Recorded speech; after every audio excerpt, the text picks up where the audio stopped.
Yeah, and they're also saying that it's not just about us or about Israel, but it's about the bigger picture of the world and saving the world, saving the overall world, and that Iran cannot have. They are standing 10 toes down on that stance that Iran cannot have a nuclear weapon. Now there have been recent reports at least 600 people killed in Iran and at least 34 in Israel, and most recent strikes. And to your point yesterday, Envy, yes, some of those are civilians as well. Some of those are also military. As a result of this, the U.S. is, of course, warning Americans not to travel to the Middle East. State Department spokesperson Tammy Bruce announced the Middle East Task Force. And let's take a listen to what they're supposed to do.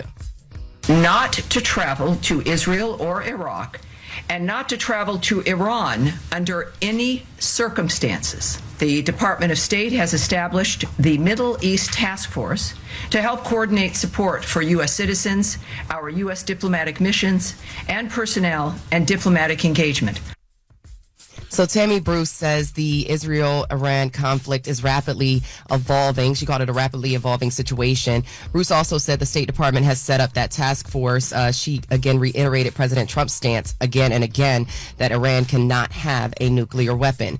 The U.S. Embassy in Jerusalem is also closing. The State Department says the post will close on today through Friday due to the current security situation involving Israel's conflict with Iran. Now, meanwhile, President Trump's national security meeting concerning the next steps of the conflict wrapped up yesterday. And he, again, as I said, is reportedly considering an offensive strike against Iran. So at this point, it's a matter of galvanizing our troops, getting people out of the way, those people who are in the area, U.S. citizens, out of the way.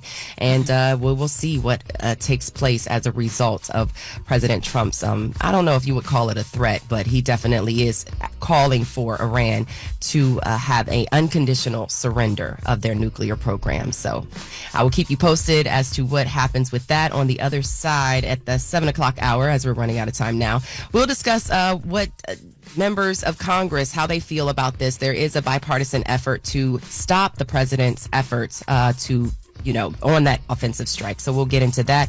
And of course, we'll have some updates on what's happening with ICE on the home front. Now, do we know for a fact if they have nukes, or is this a guessing game? This right now, it does appear that they said that they were working on a nuclear weapon. So it has whether or not it has been confirmed, that remains to be seen. And I wonder why somebody would not want to protect that, but I guess we'll find out next hour. Okay, we'll see in a little bit. Everybody else, get it off your chest. 800-585-1051. If you need to vent, phone lines are wide open. Again, 800-585-1051. Get it off your chest. It's The Breakfast Club. Good morning. The Breakfast Club. I'm dialing. Hey, what you doing, man? I'm dialing. I'm calling you. This is your time to get it off your chest, whether you're mad or blessed. 800-585-1051. We want to hear from you on The Breakfast Club. Hello, who's this? Yo, this Mook. Mook. What's up, Mook? What's good? Where you calling from? And I'm calling from Hampton, Virginia? Hampton, Georgia. Oh, Hampton, Georgia. What's up? Get it off your chest. Man, I just want to talk about my 17-year-old twin boys. I'm sick of it. You hear me? Sick of it. I can't wait till this time next year. You hear me? Well, what'd he do? Getting on my last goddamn nerves. Jesus. What's next year? Always begging. Every time I turn around, they begging. They gonna beg next year too. You think because they're 18 they just gonna leave? They gonna beg next year too. And I know that, but guess what? I love them, but I'm sick of it. Well, say their names. Country. Zamaj, man. They're my babies, though. I love them. Yeah, but you love them. See that? And I bet you every time they beg, you give it to them. Yeah. I do. That's me. I'm the problem. I'm the problem. As long as you know. Well, you have a good one, Mama. Be safe out there on the roads. You too. Thank you. Alrighty. Thick on. Hello, who's this? Hey, what's good? This is Schmidt. I'm doing an internship in Atlanta right now. And I keep racking up speeding citations, bro. Like, they keep getting me. I got to pay, like, $800 in tickets. Why you be late to your internship? Damn. No, I don't be late to my internship. Like, I was driving down to Florida, like, last week, and I was going, like, a 90 to 70. Those three of us speeding, and the police caught me. Envy, why are you talking to him like that? My You know man him. said, why don't you slow your dumb ass down? Hey, yo. Because I'm thinking, how old is this kid? How old are you? How old are you? How old are you, yo? I just turned 21 three weeks ago. And I bet he's still under his parents' insurance, and you know right? what? He's still under your parents' insurance? Dad kicked in today. Yeah. See, he's still under his parents' insurance. Envy He kicked got a in bunch today. of citations, $800. Yeah. Insurance gonna go up, and he just gonna say, "Sorry, mom. Sorry, dad." No, slow your dumb ass down. See, Envy is in dad mode, bro. Dad mode instantly. Once You gonna he get in an heard you. accident, you gonna kill somebody, and you gonna raise my insurance. Crazy. Yeah. But chill, I'm driving the same way how I do in Florida. Like, Georgia just care way too much about traffic laws. Bro, why don't you just leave 30 minutes earlier? 20 minutes earlier. Yeah. Yeah, I ain't gonna lie. Mom, Dad, I'm sorry. He's real Yo, concerned let me too. find out. Yo, Envy made him apologize. Did you hear my him? He God. sounds so concerned. He said, "Dang." Yeah, let me ask you, who paid the car note? Me. You are lying. It took you too long to answer. You know they help you with that car note. I ain't lying. It's not too much. I got an internship. The car note was only like $346. And who paid the car insurance? Okay, true. See, true. See, I would take you off my insurance immediately. Look, Take you off the insurance. Envy got 6 kids, so he ain't new to this. He true to this. Yo, you ain't learned your lesson. You was calling up here complaining, talking about the cops pulling you over. You speeding. But look though, I'm from Florida. We drive the same way. I know that Georgia cares too much about speeding. Oh my God. Oh wow, Everywhere he cares about speeding. He real young, baby. It's the law. It's crime. Jesus. Yeah, I'm Gen Z. Always be taking too much things seriously. Oh my goodness. Well, slow your ass down before you hurt somebody or hurt yourself. All right, be safe out there. Appreciate it. Have a good one. All right, man. You too. You know how much the insurance gonna go up now? I know. He didn't just say one ticket. He said he got a couple. Yo, you kicked into dad mode straight up. Because that's going to shoot. He's 21 years old. He's a male. Yeah. So boys 21 until like 25, insurance goes through the roof. But how did you know? Like, it's like you just knew he was a young. Because he sound like he Logan. was 21. He That's sound like crazy. Logan. Now, if his parents are listening, what I would do is I put a tracker on the car so you can see exactly how fast the kid is going at all times. And if it goes over a certain speed, it gives you a text and you can yell at him immediately. I haven't had that problem. I had no idea that even existed Yes, for ma'am. us. Yes. Jesus. Yes, ma'am. Okay. You got a young man that's about to drive in a couple of years. All right. That's what happened when you got 6 kids. That's right. I know that's right. Get it off your chest. Dang, 800. you paid. Sorry to interrupt. What? 4. You do that 4 times right now because your other 2 are not driving yet. No, only 2. Only Madison and Logan. Oh, Yeah. dang! I got stressed out for you. That's a lot of money. Yes. that And then is if a you lot of speed, money. it shoots up. Your insurance could double. You got a savings fund just for your kids' cars and insurances? Yes. Yo, that's I know a that's lot right. of thinking. Yes. I never And thought- college. And they all on your policy? Yes. Oh my god! Damn. That's crazy. All of them. And none of them got no tickets, knock on wood. I love it. And they all on your Netflix account. All of them. And my Amazon. She rethinking having a bunch of kids. That's Right. crazy. She I rethinking just thought about it like that. Envy is birth control for you. And That's not only what that, it is. Uber Eats too. Every time they order Uber Eats, it goes on mine. Man. Yes. So when they don't tip the Uber Eats person and they curse me out, they curse me out. Damn. But get it off your chest. 800-585-1051. He It's the literally Breakfast just Club. got Good it morning. off. The Breakfast Club. It's a new day. This is your time to get it off your chest. Wake up. Whether you're mad or blessed. It's time to get up and get something. Call up now. 800-585-1051. We want to hear from you on The Breakfast Club. Hello, who's this? Oh my God, my name is Tiana. I listen to the Breakfast Club every morning. Good morning, Loren. Good morning, Jess. Good morning. Good morning. I won. Oh, I'm so excited. I told my daughter I was going to call. My daughter is graduating from high school today. She got a full ride to LSU academically. Nice. She graduated from a local college down here with her associate's degree. And she is graduating today with her high school diploma. I love it. Congratulations. I know you're a Congrats. proud mommy. Yes. Yes, I am. That's right. I listen to y'all every morning. Y'all start my day. Keep doing what y'all doing. Thank you. Aw. No problem. Have a baby. good one. Congratulations to them. Thank you. You too. Hello, who's this? This is Jordan from Atlanta, man. Jordan from the A. What's up? Get it off your chest. Man, I just want the callers, the goddamn when they call up here, man.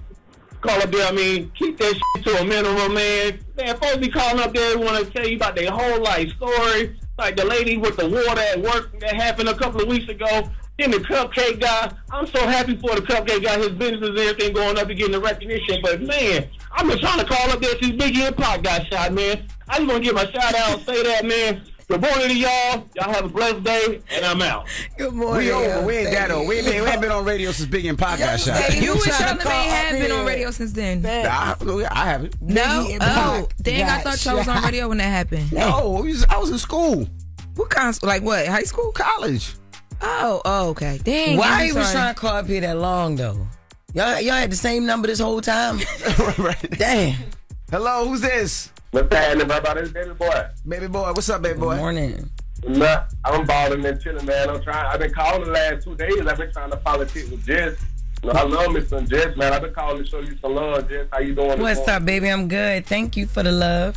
Yeah, man. When I called about 2 weeks ago, I was so big on politicking with DJ Envy and Charlamagne. I forgot to show you some love, so I just had to make sure I double back and do that. Oh, I appreciate it. Loren? I'm doing good. How are you? Good morning. What's happening, man? I just wanted to call and show y'all some love this morning, man. Hey, Envy, I'm trying to come to the Chicago show, bro, in Virginia. I'm going to come from Florida. Now, I ain't got no old school or nothing like that. My baby mama scratched my stuff up, but I'm still going to bring it. You heard me? Bring it on up, or just bring the family. You can just bring the family and enjoy. It's July 19th in Hampton, Virginia. Come on out. Kids 5 and under are free, so you can just come and chill, have some drinks with me, and we just chill. I'm going to come politic with you for real, bro. And I'm trying to catch the one in New York, though. But I ain't going to hold y'all up, man. Y'all be blessed, man. Y'all know who it is. Baby Boy 904. Baby boy. And it's all love, man. We outside this Friday. You heard me? It's the first day of summer Friday. We outside every day the sunshine. You heard me? All right. Well, be safe outside. Period. Yes, sir. Now, you gonna tell that man bring his family? You heard him say his baby mom scratched his car up. How you know the family's still together? They're gonna get out there and be I said bring the arguing wife. and I said bring the fighting. kids. Just bring the kids. Someone bring the family. Hey. He's trying to get his family back. I'm gonna put gear. Like, he could go, leave his wife with gear, and he hang with me and get some drinks. Period. Get it off your chest. 800-585-1051. Now we got the latest with Loren coming up. We do, and we're going to talk about Tyler Perry. He is being sued. It was announced yesterday for $260 million for sexual harassment and assault. He's denying it, but we're going to get into all of it. $260 million? You know when they come and they ask for that money, they ain't coming like... All right, we'll get into that next. It's The Breakfast Club. Good morning. The Breakfast Club. Morning, everybody. It's DJ NV, Jess Hilarious, Charlamagne the Guy. We are The Breakfast Club. Let's get to the latest with Loren. Loren becoming a straight fat. She gets them from somebody that knows somebody. She gets the details. I'm the homegirl that knows a little bit about everything. She be having the latest on you. The latest with Loren LoRosa. Sometimes you have facts, sometimes you have details, sometimes you have a little bit of everything. What was the latest? On The Breakfast Club. Talk to me. So Tyler Perry is being sued for $260 million for sexual harassment, sexual assault, and workplace sexual harassment and sexual assault and battery by a man named Derek Dixon. So this man named Derek Dixon... What? Go ahead. This man named Derek Dixon he's an actor, and he was formerly in The Oval. He is not only just suing Tyler Perry, he's also suing Tyler Perry Studios. And Tyler Perry is denying this. His attorney has already made a statement calling this a scam. So to back up, Derek Dixon says that him and Tyler Perry met in 2019 at an event. In Derek Dixon's words in the documents, he says that Tyler Perry picked him out of a crowd and asked for his number, suggesting that he might have a role for him. So then, following that, Derek Dixon says that Tyler Perry did end up giving him a small role in 2 episodes of a show called Ruthless. Then Derek claims that in January 2020, Tyler Perry allegedly invited Derek to his Atlanta home. Derek says that he accepted the invite. He hoped that this would build a friendship between the two of them and lead to more acting gigs. But according to the lawsuit, while there, Derek claims and alleges that he drank too much and he ended up sleeping in the guest room. Now, he alleges when he was asleep in the guest room that Tyler Perry got into bed with him and started touching his thighs. And although Derek alleges that he rejected this, the advances that night, he says that Tyler Perry remained interested in him. Now, he says shortly after he landed a role as Dale in The Oval, and he says this was great for his career, but he says that at the time, he alleges at the time, this is when Tyler Perry started to fire off sexually suggestive texts, including asking what Drew's sexual preferences were and telling him allegedly telling him that he has sex with men. Now, Derek also points out in this lawsuit that the character Dale that he played was written as a gay, homeless, and desperate store clerk who had to sleep with other characters for a place to stay. And Derek claims that Derek alleges that this is exactly what Tyler Perry told him he was looking for in a real-life sexual partner, someone who would be loyal and dependent upon him. Derek is also alleging that he feared that his career would be derailed if he said no to Tyler Perry. So instead, he told him he just wasn't the sexual type, allegedly. But he was always terrified he'd lose his job if he complained about sexual harassment. Now, Derek says that this happened to the point that, once again, Tyler Perry allegedly invited him to his home back in 2020, and things took a dark turn, according to Derek. Derek is alleging that Tyler Perry greeted him warmly at the home, but then quickly started to sexually charge the conversation, asking him things allegedly like if he likes it rough in bed. And then Derek alleges that Tyler Perry grabbed him by the throat while saying, "Look how excited you just got." He alleges that Tyler Perry, that he pushed Tyler Perry away, and that was the end of this alleged incident. Now, the lawsuit includes a bunch of different text messages over the years between both of the men.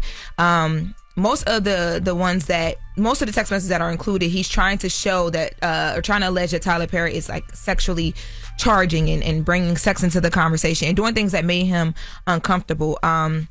Now, one of the text messages in particular, there's a couple included in the lawsuit. One of the text messages in particular, Tyler Perry is responding to Derek, and allegedly he's saying, "No straight man would be going on walks with you or cooking dinner for you unless they wanted to F you. And then I would F you" is in the text. Now, this text, the texts go like this. So there's a photo that is sent to Derek of Tyler Perry in the water. He's on off of a jet ski, and he's asking him you don't see like a stud in this photo. Like it's the conversation obviously between two people who are familiar with each other.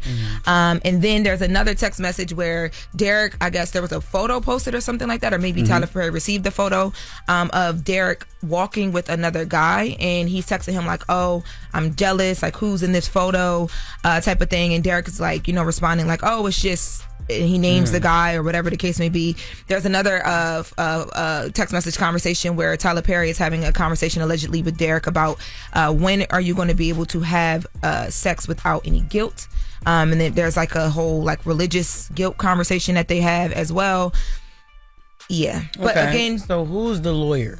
So Tyler Perry's attorney is a man named Matthew Boyd. No. Tyler Perry's attorney. The other guy. The other guy's attorney is. I mean, because this just it definitely sounds like something that we've heard over and over. I really honestly feel like maybe they was dealing with each other. Yo got mad over something, and then. Yeah. Now he want to come out with, I need $260 million. But like everything sounds consensual. Everything sounds like they were talking, and then now you're just, you know what I'm saying? I would say this: there's two sides to every story, right? You hear this one side, and I would tell people you got to look at somebody's character and somebody's integrity, right? We always look at Tyler Perry. He's always carried himself with integrity. He's always done so much to uplift each other. Especially our community. He's hired so many different people. Like I said, I don't know all the details, but based on what we know on Tyler Perry's character, sometimes you just got to sit back and relax. Yeah. Right? You can't judge too fast because Tyler Perry has done so much. And like I said, there's always two sides to a story. And because Tyler Perry is being sued, you know what? He can't say anything. Yeah. He has to let it play out in court. But knowing what we know about Tyler Perry and who he is as a person, sometimes you just sit back and relax and just let it play out. That's right. Tyler Perry has not said anything directly. And just to answer your question, the guy, Derek Dixon, is being represented by the law offices of Jonathan Deshad, PC, out of L.A. Tyler Perry has an attorney. His name is Matthew Boyd. He's a attorney for Tyler Perry and Tyler Perry Studios Production Services, who's also being sued. And their statement reads from Tyler Perry's legal team: "This is an individual who got close to Tyler Perry for what now appears to be nothing more than setting up a scam. But Tyler will not be shaken down, and we are confident these fabricated claims of harassment will fail." Period. All right. Well. Period. Yes. I mean, I know we gotta sit back and wait. I just feel like, this is crazy. $260 million. Yeah, Like, yep. it just sounds like a money grab, yo. $260 million. What are we just like? This is weird. Yeah, he's seeking the $260 million for $260 million for damages. And this all comes after he quit the Oval back in June of 2024 and filed a complaint with the Equal Employment and Opportunity Commission, saying he could no longer put up with the alleged sexual harassment. So yes, to Envy's point, we just sit back now and watch it play out and just see what happens. Yeah. All right. Okay. Well, as we hear more information, we'll give you more information. Now, when we come back, that was the latest with Loren. Front page news. More going to be joining us, and then Miss Jones will be in the building. So don't go anywhere. It's the Breakfast Club. Donkey. Oh, that's right. Thank you. Look at you. You know what I'm saying? Look at you. I'm just doing my job. Hey, Charlamagne is out. So Donkey of the Day. We're going to open up the phone lines for you guys. 800-585-1051. It happens in an hour, but we'll start taking your calls. If you want to give somebody Donkey of the Day, Charlamagne is out. We'll open up the phone lines for you. It's the Breakfast Club. Good morning. You're checking out the Breakfast Club. Morning, everybody. It's DJ NV, Jess Hilarious, Charlamagne the Guy. We are the Breakfast Club. Let's get in some front page news. Start off with sports. Game 6 of the NBA Finals is tomorrow at 8:30 p.m. OKC versus the Pacers. And last night, the Stanley Cup, Florida Panthers beat the Edmonton Oilers 5-1. It was an amazing match. Did you see it, Jess? Yes, man. Nope. They was going back and forth with the, you know what I mean? Yep. Yeah. Yep. Loren? So. You didn't see it. What's up, Morgan? Hey, y'all. Hey, all right. So in case you missed it in the first hour at 6 a.m., President Trump is reportedly considering an offensive strike against Iran. In a bipartisan effort, members of Congress on both sides of the aisle are looking to limit U.S. involvement in the Iran-Israel conflict. Virginia Senator Tim Kaine, who is a Democrat, introduced legislation yesterday that aims to limit President Trump's war power. Let's take a listen to his comments. I happen to believe that the U.S. being at war with Iran would be a colossal mistake. There is no national security imperative that suggests that we should.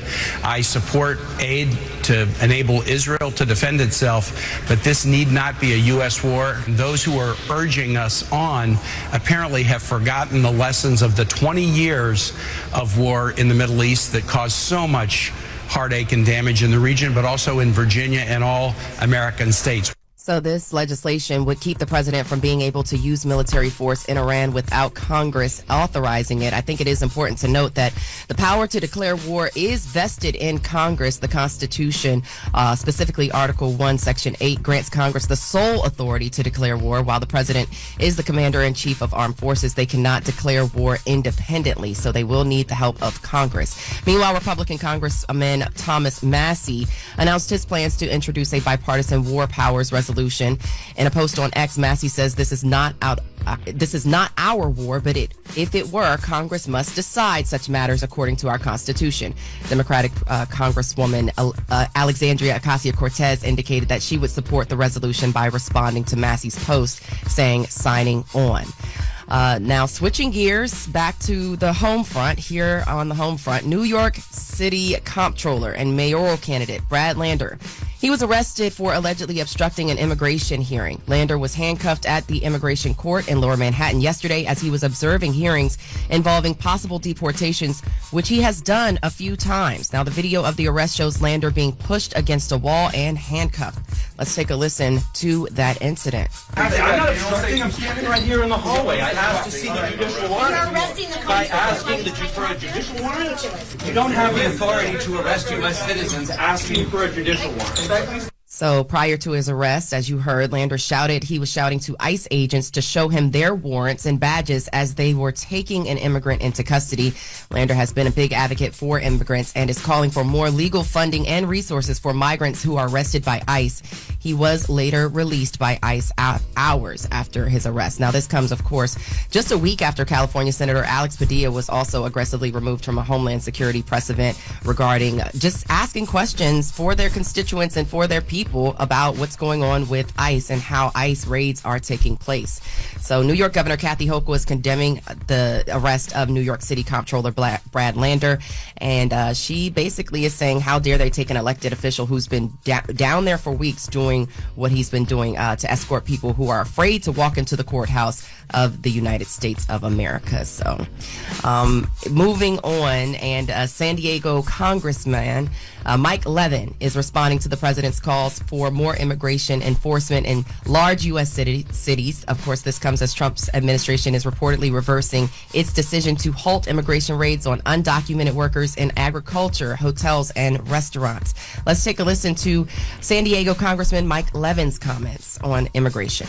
They seem to be going after people who are contributing positively to our economy, to our society. Of course, the president seems to go back and forth on whether or not to do raids on farms and hotels and restaurants, and it's just going to further disrupt our economy. Yeah, you talked about that yesterday, Envy, about it being a disruptor to our economy. So the change comes where the Department of Homeland Security has informed ICE officials about the shift on a Monday call, as reported by the Washington Post. Now, this decision follows the president's acknowledgement that his aggressive deportation efforts were affecting these industries by removing essential workers. Recently on Truth Social, though, Trump wrote, "We must protect our farmers, but get the criminals out of the USA." And added that changes are coming. So we'll continue to keep you guys posted. I think before I leave, though, I think it's important to note that tomorrow is Juneteenth. Yes. Okay? Hey. Yes. June 19th, 1865. The day marks when slaves in Texas were finally free to an extent, free-ish. And the slaves in Texas finally learned about the Emancipation Proclamation. So June 19th, 1865, we've been free-ish. And that's your front page news. I'm Morgan Wood. Follow me on socials at Morgan Media. And for more news coverage, follow the Black Information Network at Black Information Network. Download the free iHeartRadio app and visit us at BINnews.com. Thank y'all. See y'all soon. Now, I do have a question. Juneteenth is a national holiday, right? So banks will be closed. Absolutely. Now everything's closed. It's a federal now. holiday. It's a federal holiday. I just want to make sure, because I thought Trump would try to change that back, but I just want to make sure it's a federal holiday. Things are closed. Post office closed. Matter of fact, I don't think we should make too much noise about it, because he gonna remember. I think he forgot about it. Okay. He's gonna be like, oh snap. Got you. All right. Yeah. So it's a federal holiday. So enjoy the day off tomorrow, guys. Yes. All right. Well, I'll see you guys on Friday. Thank you, girl. Now, when we come back, radio legend, radio icon, Miss Jones will be joining us. Now, yes. Miss Jones got me my start in morning radio 20 years ago. She gave me an opportunity, gave me a chance to ride with her, and taught me morning radio, and we're going to talk to her next. She actually lost a love for music industry radio a couple of years ago during COVID, and we just happened to reconnect, and I was very upset that she gave it up. Yeah. She said she didn't want to do it no more. She had to raise her boys. So we came up with a plan to get it back on radio, and she'll break all that down, and we'll talk to Miss Jones next. So don't go anywhere. It's The Breakfast Club. Good morning. The Breakfast Club. Morning, everybody. It's DJ NV, Jess Hilarious, Charlamagne the Guy. We are The Breakfast Club. Loren LoRosa is here as well, and we got a special guest in the building. Yes, we do. Now, she is the first black woman to host a syndicated morning show. She had one in New York and Philly, has one in New York right now. She does Entertainment Report on Pix 11, and she has her own morning show. It's where I got my start, ladies and gentlemen. It's Miss Jones, a.k.a. Jonesy. Welcome. Good morning. Thank you. Thank you, Envy. Thank you for that. Thank you for having me here. So if you don't know, Jones is how I got my start in morning radio. And I'll just break down the story, and then I'll let you girls take over, because I know everything about Jones. Yeah, so that's true. So I was doing morning radio with Joe Button at Hot 97. This is when Starring Buck left, Sway left. They tried a bunch of different shows. It didn't work, and they had Joe Button and me. We were doing morning show, and Joe Button was a rapper at the time, so he was on tour and doing all types of things, and it just didn't work. So they brought in Jones, and when they brought in Jones, me and Jones really didn't have a relationship. We knew of each other, but didn't know each other. And I remember the first day, me being nosy, I was ear hustling, and I found out she was talking, I don't know, her manager or whoever at the time, and she said how much they made and how much they were giving her. And I pulled her to the side and I said, look, just to let you know, they paid Joe Button this much, so you should ask for that much. And right then and there, that's what's up. He said $250. That's what he said. Yep. They paying Joe $250. And we became brother and sister. She asked for that, and the rest. I got more. You got more. Okay. But that's right. You're a starting point, so That's thank right. you. Yes. And that's how our brother and sister became. And from there on, we've been through ups and downs and battles and wars, and we always had each other's backs. The good, the bad, we were always there for each other. And even after, we're always there for each other. And that's how it became. So she is somebody that I look up to in radio. So when I talk about radio, she taught me how to do interviews. She taught me how to tease. She taught me how to not have anything to talk about and just pull a topic out of thin air and make it big. Like, she was the moment, and she was somebody that mentor or idolized when it came to radio because she knew how to do it, and she did it so effortlessly. So, Miss Jones, ladies and I gentlemen. love how you advocated for her, first of all. Like, because, nobody would have did. You know what I'm saying? Not many people would do that. Oh, this person getting paid this, and you knew who she was and that her worth and what she was worth, and that was real. Your value. No one does that anymore. No. Nobody. No. So that's really dope. Thank you. How do you feel about how radio is ran today? The current state of radio today? You know what? Business is always business. Once I understood that, it just became an understanding of do your show and expect them to perform the business. Once you take the personal out of it, it's easier to just focus and move on and do your other thing. Yeah. Let's talk about you getting to radio. So before radio, you were a music artist. Yes. R&B singer. Yeah. I had singles, Where I Want to Be Boy. My first album actually never came out.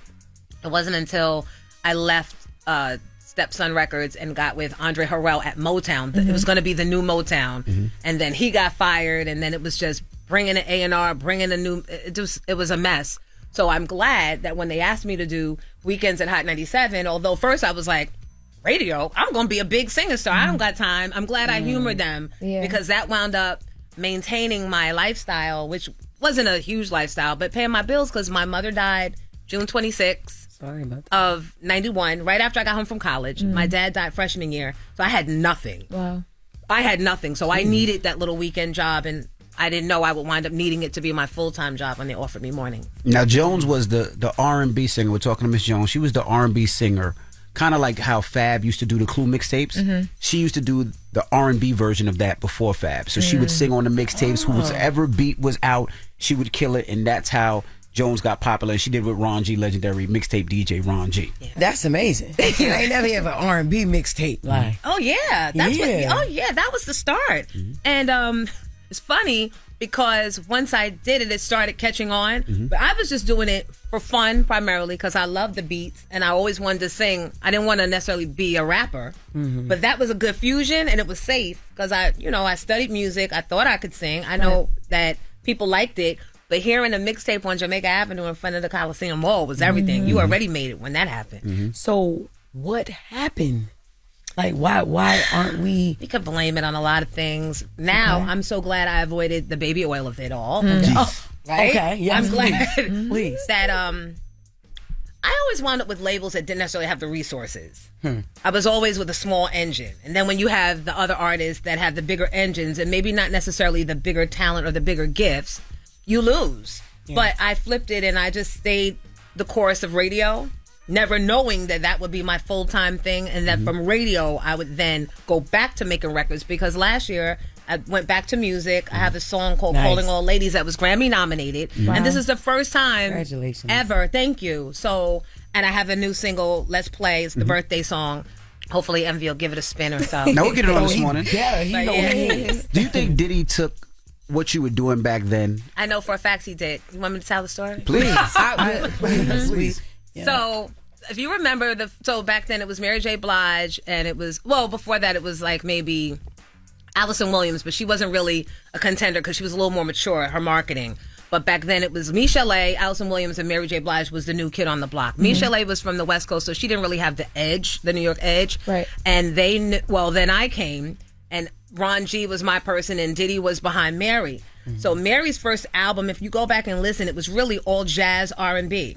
Diddy always had his ear to the street, and so he heard about my stuff coming, and he came to Ron G, heard the mixtapes that we were doing, and he knew that my album was supposed to be like the mixtapes, which wound up being Mary's remix album. So when he couldn't get Ron to give him my stuff, because Ron was like, no, Miss Jones is going to be my artist, I'm getting her a deal, he took the music and went and remixed her first album and released it before we could even get out the gate with mine.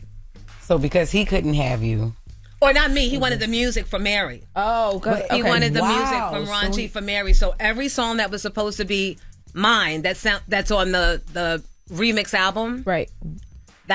He got it from And he tricked Ron, told Ron, just bring all your tapes down here. I just want to vibe. And Ron dumped all the tapes there. And I'm like, why would you do that? Right. In hindsight, he didn't know. We didn't know that Diddy would wind up being, the way it was. But so that's it. But she didn't know. Yeah. Have you and Mary J. Blige ever sat and had a conversation about this? And no, and she doesn't know. She doesn't. And I probably shouldn't even still remember, right? Why shouldn't you remember? Did somebody give you something where you ain't supposed to remember? I mean, because it's so many years. After so many years, you're supposed to move on, right? So don't get me wrong. I have my moments of Tourette's and going down a rabbit hole, but primarily I realized that she did not know, and it wasn't her fault. And that's not to say that even if she didn't, she wouldn't have been the huge star she is today. Right. But I just know that particular situation happened that way, and that is the truth. But I'm not denying her success. I know after that, Diddy did the reality show for you for free. I've heard you talk about that. He did a reality show for you. Remember that, Envy? Yeah. My God. What was the exact reality show? We don't even know. We were just kids happy to have some cameras because this is before reality shows. This is before Keisha Cole. This is before anything, and they brought cameras into the Hot 97 studios. So Envy was like, it would be good. It would be dope, actually, if you could get Diddy to co-sign you, go shoot some scenes with Diddy. I'm like, what are you talking about? He's like, whatever. So we get in there. I get into the office, and first thing he says is, why are you always talking about Beyonce? And I'm like, I don't know. What are you drinking? He's like, Earl Grey tea. Do you want some? And I'm like, yeah. And then we just broke the ice and started talking. So the show never went anywhere. Right. Envy said it was horribly produced. It was so bad. We're still kicking it with Miss Jones. Now, break down how you got on morning radio with Star and Buck back at Hot 97 Days. Now, mind you, Star and Buck Wild used to talk shit about me in their little magazine that they had. Right. As an R&B singer, they always were talking about the gap in my mouth and all the things. And I'm like, since when do dudes talk about a woman's features? Yeah. But that was them. And so when they put me together with them, I still had an attitude. Yeah. So he apologized, but it don't matter. Like, you know what I mean? And then he used to talk about everyone, which I understood what he was doing, but I didn't necessarily want to be a part of that because I'm still an R&B singer trying to make a comeback. Yeah, and you got to rub hands and shake hands Right. and rub elbows And with I'm these outside people. at night. Yeah. You're not. You go back to wherever it is you live. I'm in these streets and I got to... Wow. Yeah. Yes. Yeah, and So then... why did you leave that show? Because I know all this stuff. Before we get to why you left, I wanted to ask, because it kind of sets up for that question. So just hearing that background and knowing about the magazine and you coming in with the attitude of I got to protect myself, is that why before you left you chose to protect yourself in a situation that... With Aaliyah? Yes. That was just straight disrespect, and it was too early for the bull. And I didn't like the fact that I knew all morning they were whispering, so I knew something was brewing. It was always something brewing with the kids, right? Yeah. But that morning, it was too soon for the bull. I knew she had just died, so it was, and I was like, but I know they would never go that far. Well, what happened? I don't know. So, go ahead. You tell them, Miss Jonesy. So Aaliyah passed away the week before. This was right before 9/11 would happen, right? Yeah. She passed away. This is tragic because no one girl R&B young singer had been dying at all. Right. The next week, Star and Buck Wild, primarily Star and his assistant Reese, they decide to reenact her dying on the plane crash, and they played on the air. Screams and the sound of fire burning, like a plane crashing. And I knew they were up to something. Like to this day, he goes, Miss Jones knew. No, you kept it from me, and you know you didn't tell me what it was. But when I heard it, I walked out and I said, I wish you had died in a plane rather than Aaliyah. And then Tracy used that. She was like, you don't wish death on your coworkers, and go home and you cool off and you think about this. Like, she punished me, right? She yelled at me. And not them. Not them. On the radio. On the radio. And then an hour later, McDonald's pulled their money. Burger King, Pepsi, everybody pulled their money. I don't know if it was Jay-Z and Dame Dash telling them this is what happened. I don't know, because we didn't have social media back then. Word didn't travel that quickly. Right. But we had a lot of listeners back then. And everyone that was listening to Star and Buck Wild featuring Miss Jones heard it and knew someone that heard it. Right. So when the corporation started pulling the money, bring, bring. Hello, Jonesy, it's Tracy. Tracy, the one that just told me to go home and think about it. We need you back. I have to pull Star and Buck Wild off the air. The world, everybody's mad. I bet. Yeah, and we need you to calm the savage beast that is the. And I did what I was told, and You went back on air. And went back on air. There was there's always been a conversation that either Dame or Jay-Z either called the station or came to the station or something like that after all that happened. Probably. And now that all this other stuff is coming out now, years later, I'm sure they probably took her to breakfast and made the threat that either you get them off the air or else we're you won't have any more Rockefeller artists. I'm sure of that. I'm finding out now. We're all finding out that those type of conversations were had. You know, Wendy got let go because Diddy allegedly called Tracy and said, by the time I get back in town, she better be gone or you won't have any bad boy artists. So when they finally left Hot 97 and you were in Philly, It's Jess, right? Yes. you got the call to come back to New York. They called you Wait, back. let's stay in Philly real Go ahead. quick. Okay. Because you going to Philly was Wendy Williams giving you a call. So I And called helping Wendy. you. Wait, Okay. did Wendy call me? Or I think she called me. Yeah, I heard. I've seen interviews where you said she called you because she called heard me. what was happening. Yeah, she goes, Jones. Loren be She's knowing. so informed. That's what I said about out that. to You, Wendy Williams, probably Miss reached out. Info, Angie Martinez. You guys are like the pinnacle of like.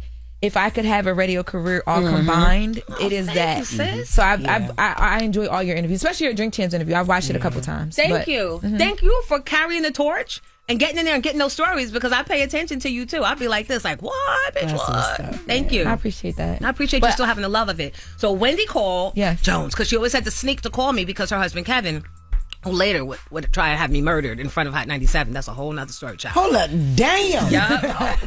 Get you something to drink. Get you something to drink. There's court document. Oh, go ahead. Go ahead. Okay, Wendy called again. So Wendy called. Yes. She said, I heard what's going on.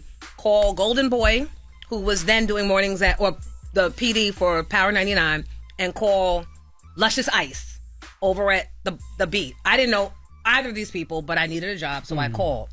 Luscious Ice responded quickly, and in a couple of weeks, I had the position. I didn't know anyone in Philadelphia except for Charlie Baltimore, and thank God for Chuck.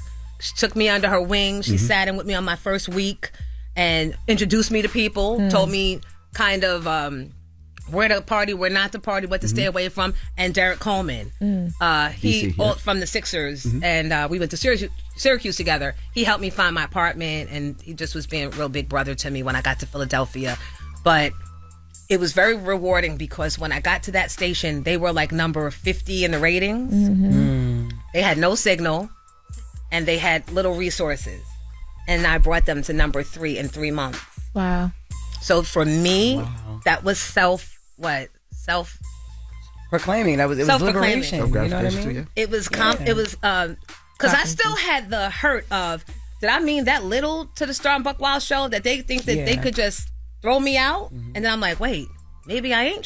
And then you go somewhere and you revamp it, you replenish it, and then you make it a whole new thing. And I just brought the same thing. They were happy to have me. They were coming to my Grown Folk Fridays, which I created, by the way. They were coming. It was everything I did in Philly. I love Philly so much because they gave me what my soul needed without being paid or without being paid to do so. They showed up for me.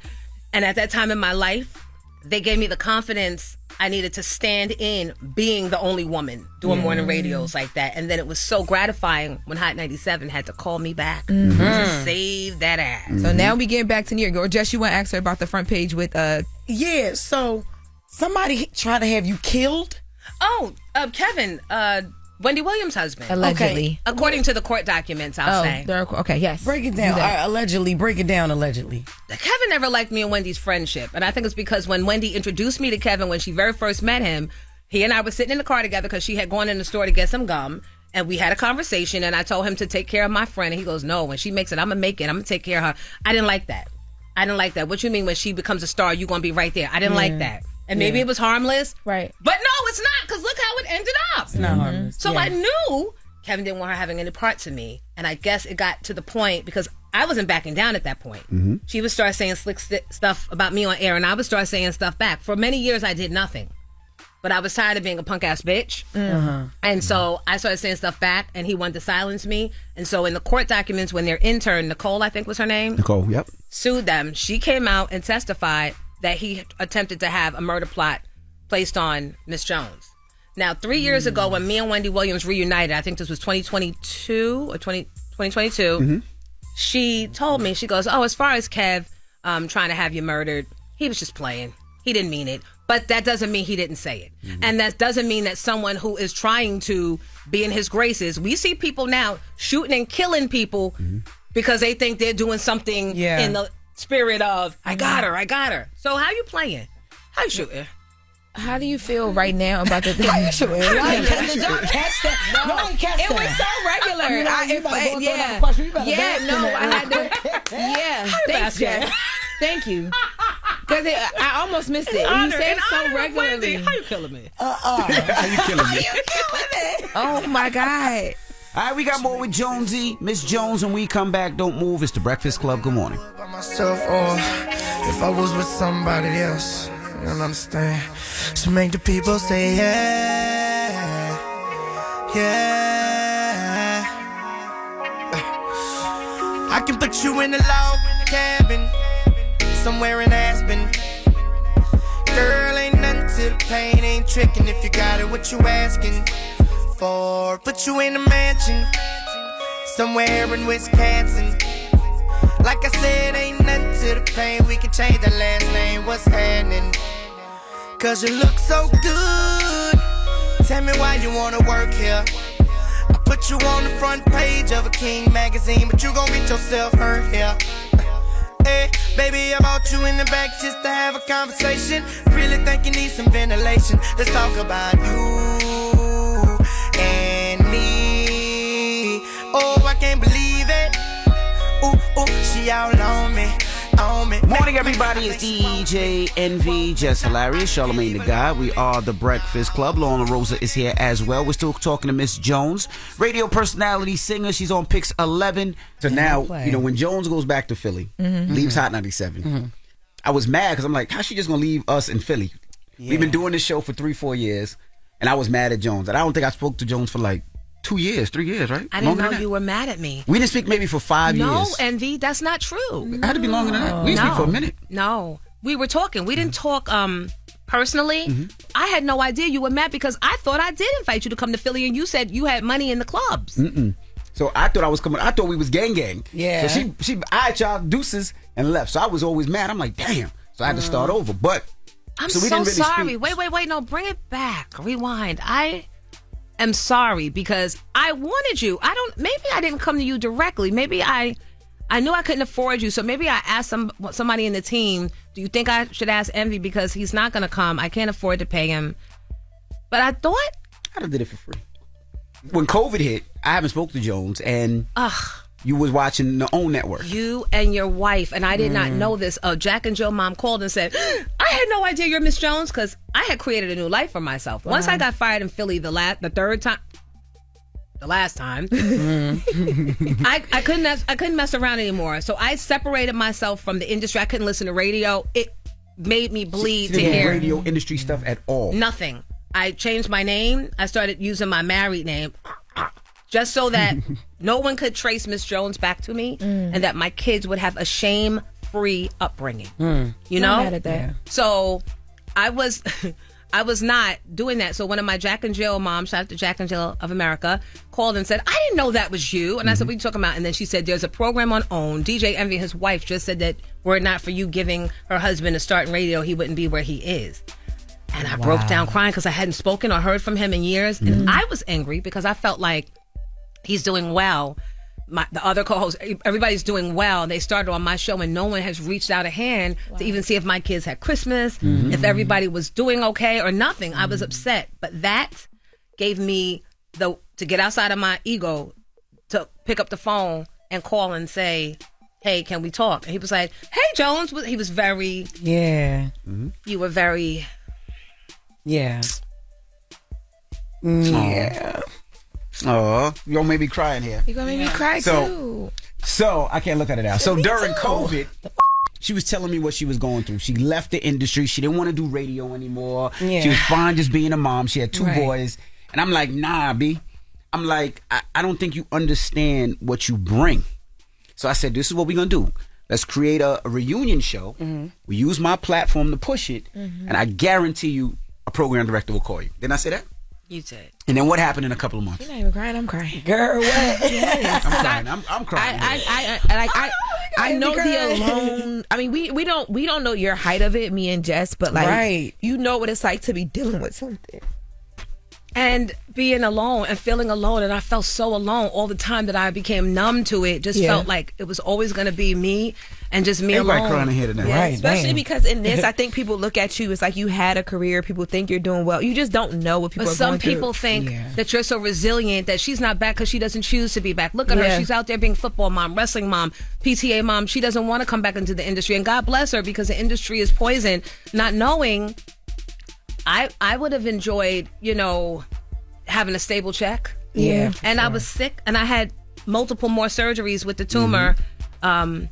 Which is, I want to say it's gone. It may never leave me completely, but I had been diagnosed with amelia-blastoma since I was a child and was told I would never sing or have a career that required speaking, which is why God is just so miraculous, right? And wonderful.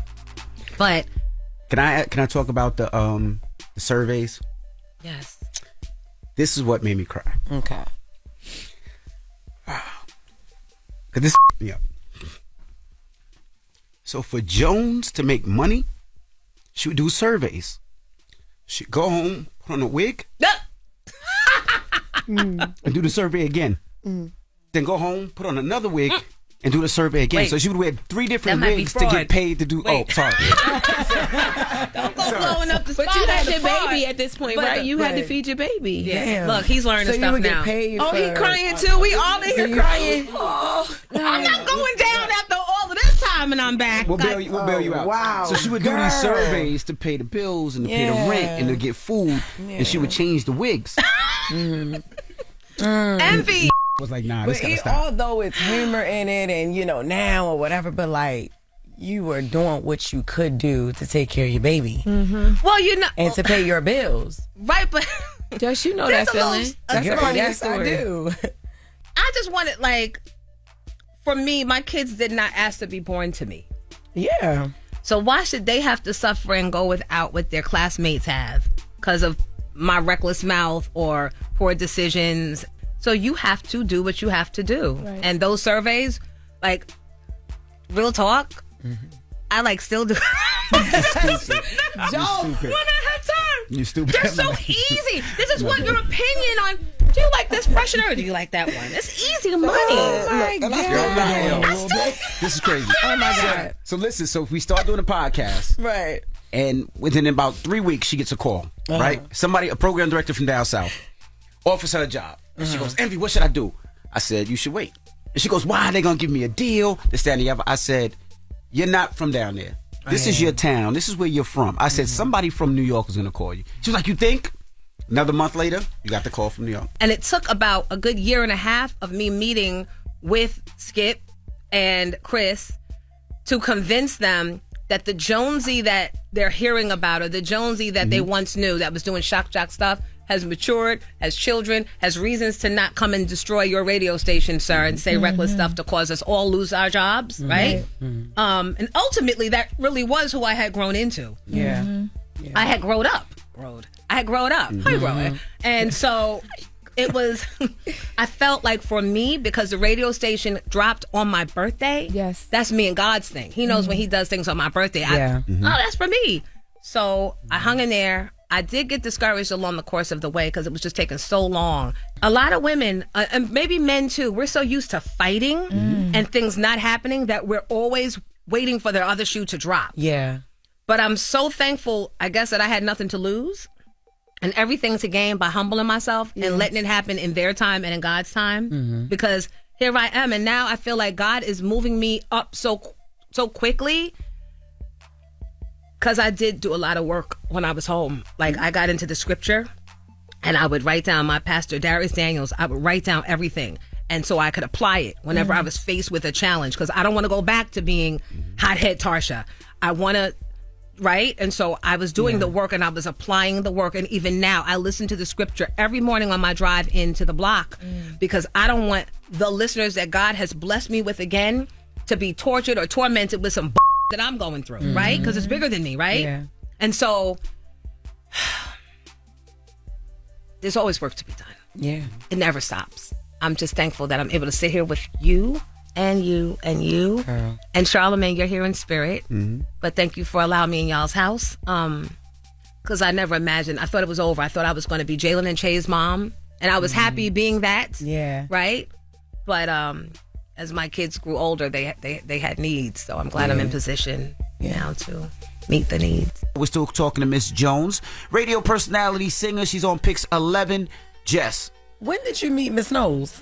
Envy, why did you say that she told me off? You know I won that argument. Good. So what happened? What happened with you was arguing with Miss Knowles? So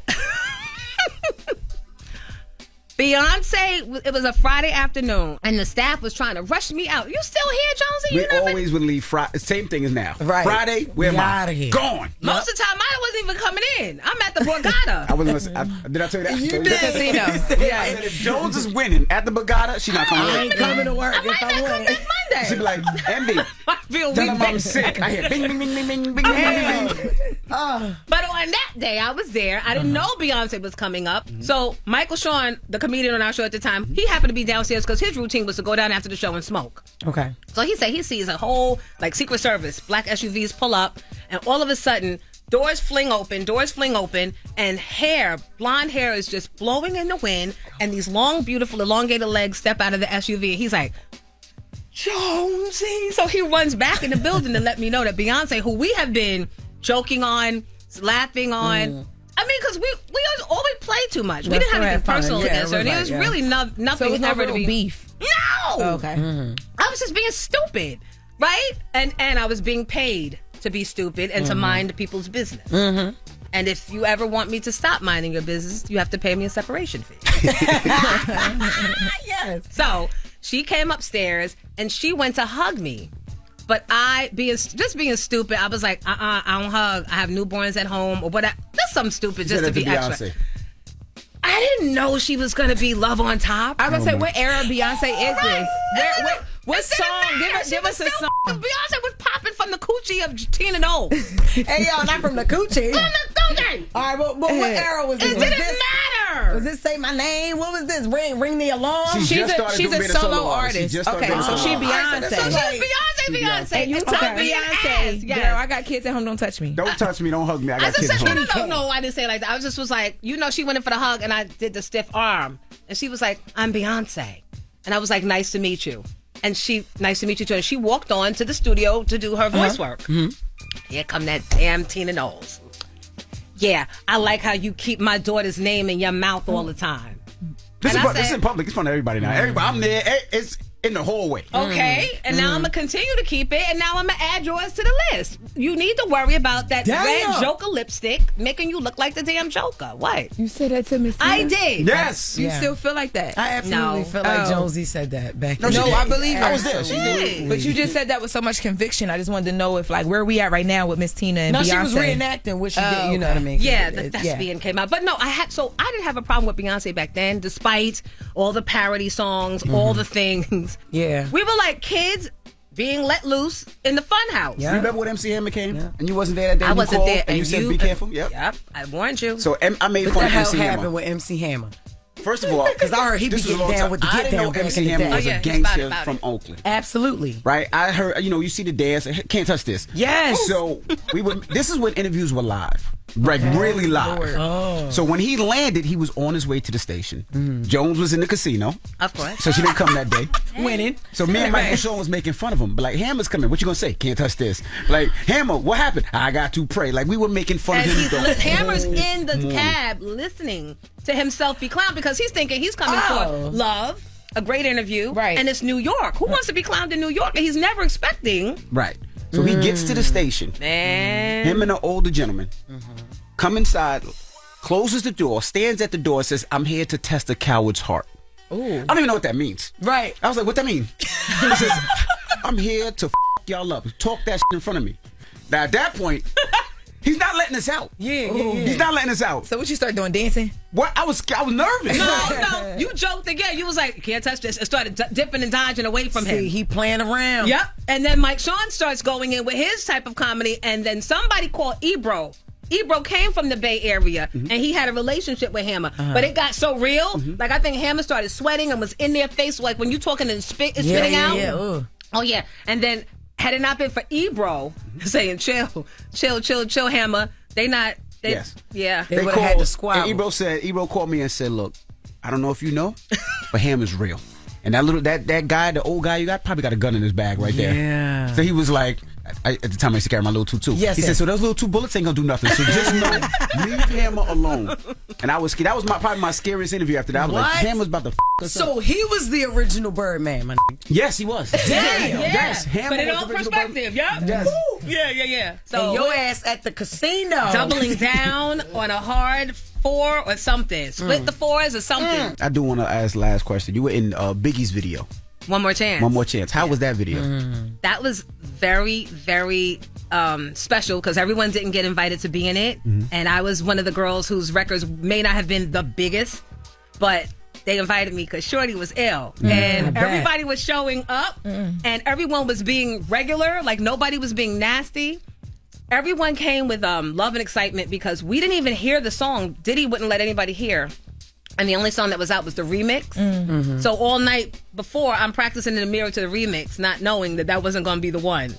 But everybody was, and there were people outside still trying to get in. So I'm actually glad I got there early. But Patra, Janae, like I'm fans of these girls, and I'm like in a video with them. And to this day, when things like that would happen while I was raising my kids when they were little, a video would come on, and somebody would be like, "That looks like you." Things like that. And I think the defining moment when the cat came out the bag that Tarsha, Jalen and Shay's mom was Miss Jones, I was running around, I was football mom. And before a football game, you have to make sure that the announcer booth, everybody has the names of the players, the coaches, all the things. And then you have to press a button for the Whitney Houston National Anthem. Bitch, I'm pressing buttons and nothing's playing. And they're all looking at the black lady in the booth that they probably think should had no business up there to begin with. I grabbed the microphone and bust down the national anthem to the point they're clapping before I even get to the and the land of the free.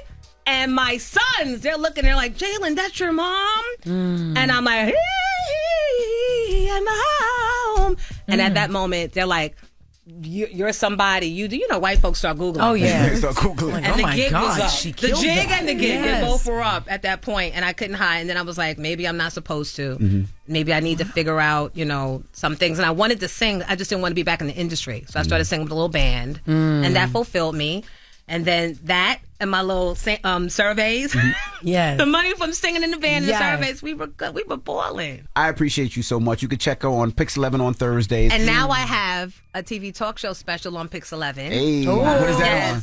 Hopefully June 22nd. If not, because you know me, I'm never satisfied, so I'm still tweaking. If I don't make my June 22nd debut, it'll be July 6th. Okay. We're Pix definitely 11. supporting. Go out and Thank watch you. that. And I love this. So much history here, man. Thank I you guys love for that. respecting and carrying the torch on, ladies. No problem. That's real That's talk. really good for us. We here 'cause this you. is really Literally. because of you. Well, thank you, because you're doing it well, and you're looking great doing it. Thank and you. Stay focused. Black out the white noise, okay? Yeah. And just keep going. all Thank right. you. Thank you, guys. Well, it's Miss Jones. Jonesy! It's the Breakfast Club. Good morning. You're checking out the Breakfast Club. It's your time to nominate a donkey of your own. Remember now, it's how they choose. Call in now. 800-585-1051. All right, Charlamagne is out today, so if you want to give somebody donkey of the day, 800-585-1051. Hello, who's this? Yo, this is Dre. Dre, what up? Give somebody donkey today. Hey, man, this is going to you and Jess, man. Okay, I'm listening. Well, Loren was doing a report about Tyler Perry. Jess was over there giggling and stuff. Arce kept stopping. You chimed in and started talking about character. What that have to do whether you did it or not? You can have a really good character, but you could also be guilty of this. These things do happen. You're absolutely right, but my whole point is I'm not going to judge a man based off of one side of a situation.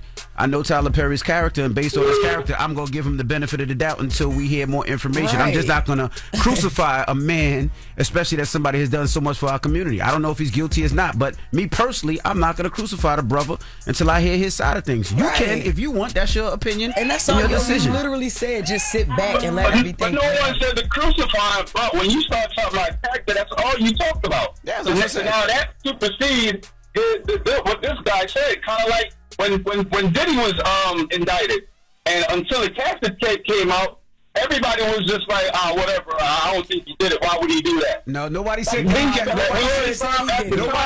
character was great. Nobody said Diddy's character was great. People said, let's hear the information. I'm just telling you what Tyler Perry has done to people, and you hear all the things that the good that Tyler Perry has done for people. And all I'm saying is, don't judge when you only hear one person's side of the situation. That's what I said. Why couldn't it be if he did this is traumatizing to this guy. If he did this wrong, you could have said that. All right, but look, I could have said it, but I didn't want to say it because I don't believe it. All right, look, now, let me tell you this. If something funny, I'ma laugh. I don't care what you talking about. You can give me donkey if you want. That's cool. But if something funny, I'ma laugh. Derek Dickinson, that's funny. That is kind of funny. And the character of a homeless gay dude, this is funny. That's a lot of Tyler Perry stuff is funny. So I'ma laugh, ha on that ass. But Dre, you can give us donkey today. Thank you, Dre. Have a good one. He gave us donkey today, Jess. Yeah, that's on him. Ha on that ass is funny. That is funny. Hello, who's this?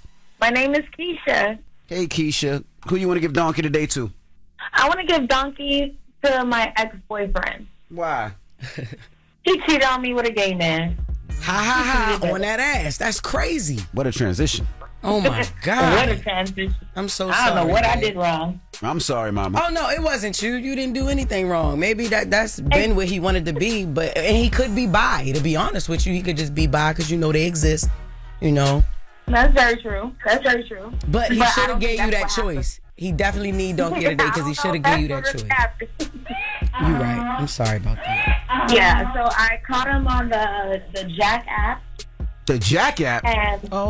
Jack is he's really in it. He's what the hell outside. is the Jack app? The Jack app is for the girls. And what were you doing on the Jack app? She was trying to figure out why her man was on there. Yo, it's an app where you can track if your guy is gay? No, it's the Jack app it's like you can be in a location and you on Jack and you can put your location in and you can see who's in your area that wants to like hook up, link up, with all that type of thing. And that's for gays and straights, right? It's not just a private. I don't know app. straight people that go on Jack. Do you? Shayna, we have a gay in the house. Everyone who's in the community. So how did you know to even check that? Well, like, what gave you a sign that he was gay? Okay, let me tell you what he did. Okay. So I walked in the room. No man should have their legs up, okay? I don't care what anybody tell me. He gone. No man should have their legs up and be comfortable like that. He like a little butt action. That don't mean he's gay. But you walked in the room and he had his legs up waiting for you? Or I don't know if it was for me. Honestly, I should have put on my cousin's clothes to act like I was the man. Damn. Because I didn't know what was happening. Oh, okay. Would you get back with him? No. Okay. All right. Well, I'm sorry, Mama. I'm sorry you had to go through that. So that goes to him, and because he is the father of my child. Oh, that's different. It's different. It's different. Y'all got a boy or a girl? We have a daughter. Okay. That's okay. All right. No, that's not safe. Okay. Thank you. Jesus. We should have asked his name, and I didn't want to put him on the blast like that. Hello, who's this? Tario, good morning. Envy, Jess, Loren, Morgan. How y'all doing this morning? What's up, Tario? Who you giving donkey to? I got a double donkey if I could. So one, I want to give a donkey out to my cousin and her bad little kids. All right, this is what's going on. My mom got a little dog, Annabelle, and then my cousin's son was misplaced. My mom let him in the house. So they staying there with her. And then her little son, he like 7 or 8 years old. Boys gonna be boys. But he ended up breaking Annabelle's leg. My mama's 70 years old, and she a good Christian woman, but she can't afford to get this surgery done to get the dog fed, because she got to go fund me page. That's the first part. But I really want to just get her donkeys to the little bad little boy. But if anybody on the platform or listeners, you can go to Cindy, Cindy Burgess, Burgess Brown, and if y'all help my mom get the dog leg fixed, I appreciate it. I told the God in the healing business, she didn't think I was funny, so I said I'll come to the Breakfast Club with it. All right, my second donkey gonna go to Tubi. Man, y'all doing great on the TV, but I think y'all can put more segments in, like the donkey of the day, get it off your chest, Jess With My Mess. It's more segments that y'all can put into it if y'all want to get Tubi the biggest Seahawk. Okay. But not following up. On Tubi, it depends who the interview is. So sometimes we do interviews, sometimes we do the segments. There's 2 different formats. So definitely salute to Tubi and definitely check us. You can watch it on Tubi each and every day. Donkey of the day, 800-585-1051. You can give Donkey of the day to whoever you want. Now, when we come back, when Jones was up here, Miss Jones just joined us. Yeah. She was talking about some odd jobs she did to pay the bills, right? I tell you that when I spoke to her, she was doing these surveys, and these surveys would pay her money where she could, pay for her kids' food and pay for rent and all this other stuff. And she said she would wear a wig. So she would go home, put on a different wig, and then fill out another survey. To come home, fill out a wig. And it was that tough for her because she gave up music. So we're asking 800-585-1051. What's the craziest thing you did to make some money? Legal. Well, I don't know if that's legal, though. Yeah. But what's the craziest thing you did to make some money? Let's leave it at that. I'll ask you when you come back, because I know you did some crazy stuff. And she is smiling, so I know you must have did some wild stuff. We'll get to it next. It's The Breakfast Club. Good morning. Pull out your phone. Call in right now. Call me. Add your opinion to The Breakfast Club topic. Break it down. 800-585-1051. The Breakfast Club. Steady calling my phone. Made it. It's topic time. Call 800-585-1051 to join into the discussion with The Breakfast Club. Morning, everybody. It's DJ NV, Jess Hilarious, Charlamagne the Guy. We are The Breakfast Club. LoRosa is here as well. Now, if you're just joining us, we interviewed Miss Jones, and when I was talking to Miss Jones, because we haven't spoken in a long time, and she was telling me to make money and to make sure that she was able to feed her kids, she used to do these surveys. And to do these surveys, I guess they pay you a certain amount of money to do these surveys, and then she would go home, put on a wig, and go right back and do it again. And then she would go home and then put on a long wig or a red wig and go right back and do it again. That's right. Because she had to make sure she took care of her family. So we're asking 800-585-1051, what's the craziest or weirdest thing you did to make some money? What about you? See, the crazy, it ain't nothing weird that I ever did. Well, I was a sugar baby for a little minute. I was out here with I had this old guy, right? I had a sugar daddy. How old was he? Crazy. He was like 65, 66. Jesus like Christ. Yep, and I was younger, so it was crazy. I know he probably like 75 or dead now. Yeah, but it was a white dude. He had a lot of money. And below his waist didn't work. He was he was paralyzed like a long time ago. Yeah. And so I ain't really had to do nothing but work up top. So I was like, okay, yeah. And it was like, what work is there to do up top? Just kissing, making out, playing with his nipples, like things like that. He liked things like that. He liked for me to choke him. He would have he really liked bondage. He liked all that because nothing worked down south, but he loved being abused. And I loved it because he was white. Why not? Why did y'all break up? Because I was done. He wasn't about to be my envy. Oh, sorry. What? Sorry, I'm just He asking. wasn't going to be my man or my husband. I grew out of all that money. Sorry. All right. And once I racked up enough, I was good. I was good. But I know somebody close to me used to do sleep studies for money. What you mean? Like sleep studies, they would go to Johns Hopkins Hospital and let the people play in their brain. They put you to sleep. It's different sleep studies. Is one you like a 5-day one. You'll be asleep. They'll put you to sleep every day and they go and experiment on your brain and they pay you to do it. And they make you sign something, right? That is like, you can't sue us if this affects you later on down the line. Really? Crazy. People do studies for money. That's crazy. Yeah. That's crazy. Well, let's go to the phone line. I ain't do nothing crazy. I just did telemarketing. That's as crazy as I went. That's it. That ain't even that crazy. I think you holding back on something. I didn't do nothing. All right. Hello, who's this? Yo, good morning. It's DJ Easy. What's the word, MV? Easy, what's up, man? What's the craziest thing you did for money? Yo, when I used to live in Fayetteville, I used to sell pizza and sell blood at the same time. That was the main hustle for me down there when I was down there. What you mean pizza and blood? Blood on the pizza or separately? No, man, not blood on the pizza. I was working for Domino's, and right after my Domino's shift, I would go to the plasma center and sell all my blood, and I was running that for a while. I was doing that for a while. How much would they give you for blood? Wow. It would be like $50 every time you go in. So you would have to wait maybe an hour, 2 hours before you could go back in again. So you go in there numerous times a day? I mean, a hustle is a hustle. I think the cap was 2 times a day. The cap was 2 times a day, but that was the hustle. And you never passed out? Nothing? Now I'm a soldier. Now I'm selling head wraps. You know what I'm saying? Now I'm selling brown head wraps. Hey. Hold on, no, because I own. What's your website? Everything you could get is off my Instagram. He said but you I had to got pay a for that. for you, and I got a head wrap for the whole crew. I own that trademark. Easy, good luck, because Lauren's going to sue you. Thank you, though. Yeah, she going to win. Hello, who's this? Hi, this is Reese. Hey, Reese. What's the craziest thing you did for some money? Okay, so when I was in undergrad, I had a paper route, and I would go to the club, then I would go pick up my son, and then we would go get the papers, and we would be out until like 5:30 in the morning. Then I would drop him off at daycare, and I would go to class. Paper route ain't too crazy. No, I know that's not. a lot of people used to do paper routes. You don't think that's crazy for a whole grown-up? People used to laugh at me. Nah, because I see people doing paper route now. What pisses me off about the paper route now is when y'all throw the papers and it rains and now the paper's all disgusting in front of my wet lawn. and all that mushy. Besides that, I ain't mad at that. See, back in the day, we had little blue bags. Yeah, nah, So I ain't, your papers wouldn't get wet. nah, no blue bags now. But that ain't that crazy. Thank you, Mama. Hello, who's this? Hi, this is Stacy again. How you doing? Hey, Stacy. Happy Pride.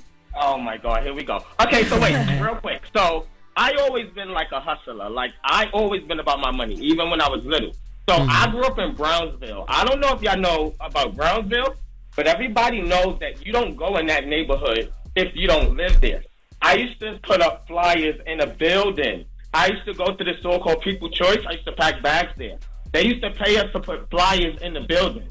Right? So that's like the craziest thing I ever did. Now, mind you, I never got robbed doing it, but I got robbed like 3 times in my own neighborhood. So that was very dangerous for me to be. But yeah, right, because I've always been about my money. One other thing, I just want to touch on this topic about the lady who said that she lost her boyfriend to Jack. Not that I know anything about it, but Jack is a gay app. It is. To where Jack is a gay app to where they. You almost said we. I almost heard you say we, but go ahead. No, it's all right, Stacy. Listen. Oh, it's all right, Stacy, listen. You know about Jack. You know about poppers. Oh, yeah, I know all about Jack. You know about poppers. Yeah, I know about all that stuff. Yeah. I know about all that stuff. But yeah, so yeah, if y'all ladies want to know if your man is DL or Zesty or anything, go on his phone and go on Jack. And if he got a Jack, that's gay. Period. Thank you, Stacy. Thank you. Yeah, sure. Y'all have a wait, Jess, you're gonna be there Friday, right? Yeah, sir. I'm gonna be there. My cupcake's gonna be here. Okay. Yes. Listen, I'm baking them Thursday night. I got you. Okay. Thank you, baby. All right. No, but thank you. Y'all have a good day. You too, All right, Stacy. See you Friday. Yeah. Now, if you're just joining us, salute to Miss Jones. She was on the show earlier talking about an odd job that she had to pay the bills. Let's listen. So for Jones to make money, she would do surveys. She'd go home, put on a wig, and do the survey again. Then go home, put on another wig, and do the survey again. Wait. So she would wear 3 different That might be wigs to fraud. get paid to do. Wait. Oh, sorry. Don't go blowing up the spot. But you had as a your fraud. baby at this point, But right? You had to right. feed your baby. Yeah. Damn. Look, he's learning So you stuff would get now. paid Oh, he for- crying too. We all in here crying. So we're asking 800-585-1051, what's an odd job you did to make some money? Now, what about you, Loren? My odd jobs were always like real careers. No. Like I was a Oh, flight attendant. bitch. For real, I was a flight attendant. I did marketing for Barclays. I was a publicist. I've lived some lives. Yeah, like I said, I worked for the U.S. Open. I did telemarketing. I ain't do nothing too crazy. But I was a pilot. I did, I was a commissioner. Hello, who's this? Isha. Hey, Isha, what's the a crazy thing you did to make some money? So when I graduated high school, I went on Craigslist, got a interview with this place that said it was a spa in downtown Manhattan. It was good money. It was $15 an hour. It was 2004. When I got there, it was a receptionist job, but it wasn't exactly a spa. It was a place where men got enemas. I had to read off a script. They shaved men's underparts. Very interesting. Wow. So it was they had happy endings in there too as well. I'm figuring that. I wasn't in the rooms with them, but I'm sure they did. Okay. But you stayed there and got your money though, huh? Period. I did that for like 2 weeks. And then it got a little uncomfortable because the call, they would ask for me. Oh, wow. And, Wow. yeah, I wasn't into that. Not trying That's to. crazy. Yeah, you ain't trying to do that. Thank you, Mama. Hello, who's this? It's TC. PC, what's up? What's the craziest thing you did to make some bread? I worked as a security guard, and then they had to start doing videography at a sex club. Where was the sex club? It's in Vegas. On Vegas. So you did security It's there? called the Green Door. The Green Door. What celebrities? Yeah, I'm what sure. celebrities would be in there? No celebrities, just a bunch of different people out the porno industry. I don't know none of their names. You ever run into the Punisher? Jesus Christ. Hell to the no. Okay. But All right, just, on the video story, just we think. had a couple that used to come in there and do the same thing. The guy would let everybody in the club finish on his girl, and then they would go into a private room. See? See, it's a thing, yo. It's a category. It's a fetish. Diddy's not the only one. Yes, that's what I'm saying. Hello, who's this? Hi, this is Tweet, and I was just calling to tell y'all the craziest thing I ever did for money back in my day. Well, first of all, I went to a trick's house. Hold on. First of all, we know your name's not Tweet because we got call ID. I see your name, but we're not gonna say it. Okay, don't say it, because I don't want my mama to hear this. Okay, so what you did to make some money? I then went to a trick, went to the house. Money was a little short. I had to make him go upstairs, get his mama, and write my check. So wait a minute. You was an escort. The guy paid you, but it wasn't enough money, so you made him go back in the house, and his mama got a check from his mama? Yeah, because I wasn't leaving without it. And she said, well, damn, how much is she? Well, I need all my money. How much you charged them and what you did? Well, back then, that was years ago. 30, 40 years ago. How much did you charge him, ma'am? Right. Well, he was short 60. I was 160, and he was short 60. How much would you charge him today with inflation? How much would you charge him today? You said that was years ago. Oh, girl, you know what? It ain't no enough. It's too much going on. Ain't no enough now. Ain't no enough. Yeah, I hope you retired by now, because you would be an old trick. Yes. God is good. Look at him. There you go. All right. Have a good one. All right, y'all too. Wow. What's the moral of the story? Do what you want to do as long as it don't get you in jail. Have a couple wigs. Yo, y'all are stupid. All right. For real. When we come back, we got the latest with Loren. What we talking about? We talking Pusha T in the clips, because he's throwing shots at another rapper. And we told the people yesterday to listen to the lyrics. But so now we know exactly who? Yeah, we know exactly who Pusha T is coming I thought he was talking about Lil Mama. He said the lip gloss thing. I said, what Lil Mama to do? Yo, shut up. We'll get to it next. Is The Breakfast Club. Good morning. The Breakfast Club. Morning, everybody. It's DJ NV, Jess Hilarious, Charlamagne the Guy. We are The Breakfast Club. Let's get to the latest with Loren. Loren becoming a straight fact. She gets them from somebody that knows somebody. She gets the details. I'm the homegirl that knows a little bit about everything. She be having the latest on you. The latest with Loren LoRosa. Sometimes you have facts, sometimes you have details, sometimes you have a little bit of everything. Well, it's the latest. On The Breakfast Club. Talk to me. Okay, so yesterday here on The Breakfast Club, we dropped a worldwide exclusive where we played a new song called So Be It from The Clips from their new album, Let God Sort 'Em Out, coming on July 11th. Now, and we told y'all yesterday, listen to the lyrics, because Pusha T was taking shots at somebody. Well, I hit Lil Mama. I said, what did you do to Pusha? Because you heard the lip gloss. What are you talking about? And so, yeah. Now we not. He not talking about Lil Mama. I know y'all was thinking the same thing. No, he's actually talking about Travis Scott. So Pusha T is throwing some shots at Travis Scott in that verse. And Pusha T Your mic went off. We got to plug it in. I don't know what just happened. There you go. Now say something. Pusha T was talking to Travis Scott in that verse, and he actually sat down and explained why he came at Pusha T in that verse. He sat down with the New York Times podcast. Let's take a listen to Pusha T. He's shameless. It all came from actually being in Paris. Came through carrying the Utopia briefcase. Right. He comes, he interrupts the session. The next day, the meltdown verse or whatever comes on. On Travis Scott talking about melting Pharrell's jewelry. Yeah, and all of that. Yeah. That was a corny, you shouldn't have been here anyway. And then to to come back in our fold. To make a point of... Yeah, to invade the fold and then, do all that he did. It was like, man, that was corny. He's shameless. He does it. You've seen him do it to everybody. I've definitely had to put my hand on your shoulder before. You died in front of me. You cried in front of me. Calabasas took your and your pride in front of me. I had to help you. People take that type of for granted. Yeah, so he said he felt away. So to break it down in layman's terms, yes, Travis Scott allegedly played Pusha T and them his project, his album, and didn't play that Drake verse. Yes. Then the next day they're saying that the Drake verse came out, and it was like, bro, we just played the whole thing. You never played this, and I thought we was cool. And yes, Pusha just does what Pusha does. He felt the way. Now the verse specifically he's talking about is from Meltdown, and the reason why he felt the way is because Drake not only took a shot at Pusha T in that, but he took a shot at Pharrell. Let's take a listen. But in that verse that y'all just heard from Drake, he's referencing the nerd chains and the different chains that he wore in the Jumbotron video that were previously Pharrell's. He said he melted them down. Yeah, he melted them down. Now Pusha T also talked to GQ about this because when the verse came out and people started to pick up on the fact that he was talking about Travis, people of course started saying, saying, well, Pusha T does this every time he drops music. And specifically when Pusha T talked to GQ, he said it's not about him. He said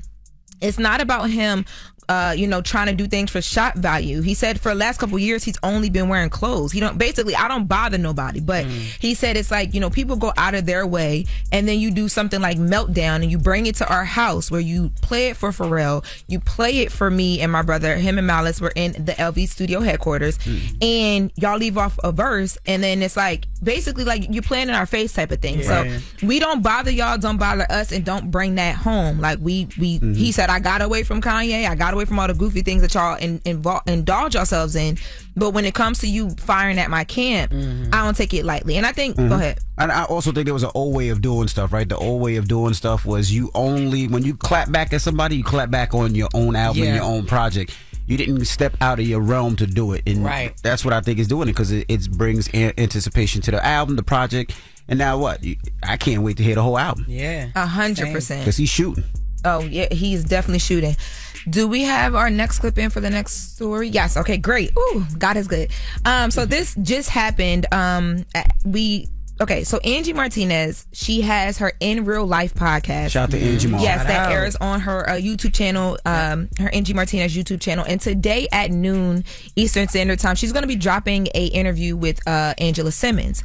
Angela Simmons announces on that podcast that her and Yo Gotti are no longer together. Let's take a listen. Angela Simmons, are you telling me right now you're in your single girl era again? Not my choice, but I respect him. It's all love. Like, it's not your choice? I wouldn't have chose it, but it was what was best. But I wouldn't have chose it, no. What are you saying to me right now, Angela Simmons? I'm saying that I'm a lover. I love love. I love relationships. This man proclaimed that he wanted to get with Angela Simmons. This man pursued you. So you're not telling me that he ended? Did he end the relationship or did? No, it was my choice.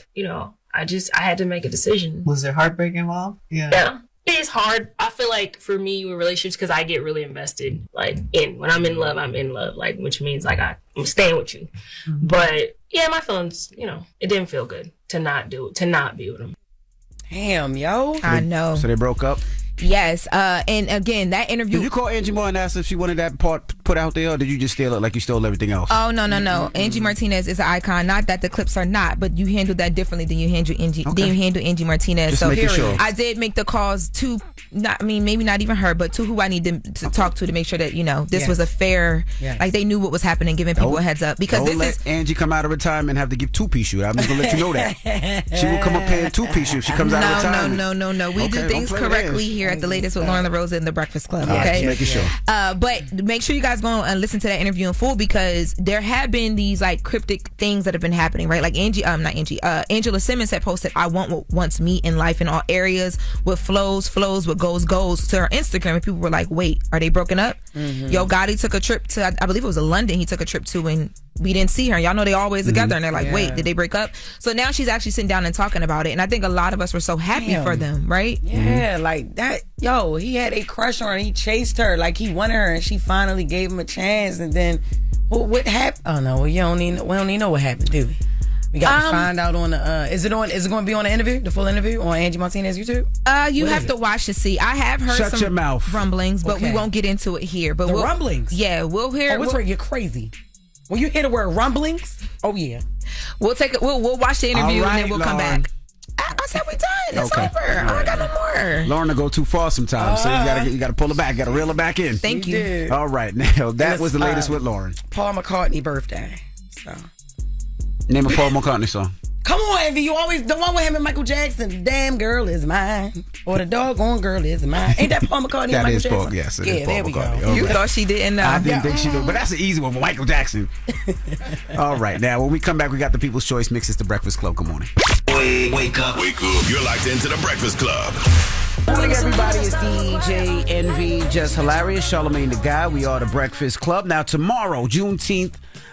Shout out to everybody that's doing Juneteenth celebrations.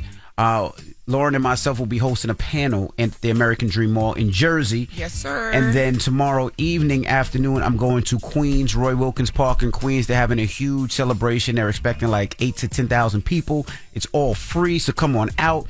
They're going to have free rides. It's all free, DJs, music, and just a good time, just a great celebration. And I'm bringing a bunch of special guests for my DJ set to perform for everybody out there. So I want to salute to everybody in Queens. I don't want to say the names of the people performing because there's so many people coming, and just in case somebody doesn't come, I don't want to say this person and this person comes and this person comes, but it's going to be a huge celebration. A lot of New York artists, a lot of artists from all over the place that are going to be coming to perform. So get there early. We'll have a good time, and it's all free, all in fun. All right? Now, Jess, this weekend, where you at? I'm in Buffalo, New York, y'all, at the Helium Comedy Club. We got 2 shows on Friday, 2 shows on Saturday. Get your tickets at JessHilariousOfficial.com. They are going fast. I think Saturday is already sold out for the second show, the late show, and I will be doing meet and greet at every late show. So that's the 9:30 show on Saturday and the 9 o'clock show on Friday. Yeah, get your tickets. Can't wait to see you, Buffalo. All right. And also this weekend, I'm going to be in Canada, Winnipeg on Friday, Saturday, Albany. So salute to everybody in Albany. I can't wait to see you guys. Now, Jess, you got a positive note? I do. If you got to do something strange for a piece of change, don't feel bad. What? Because people got to do strange things for money, Envy. And they shouldn't feel bad about it. It's about the mental health, is what she was saying. Yeah, because it's also Men's Mental Health Month. And if they out here popping it because they need it, they need some money, what else you expect for them to do? All right. Breakfast Club, bitches! Y'all finished or y'all done?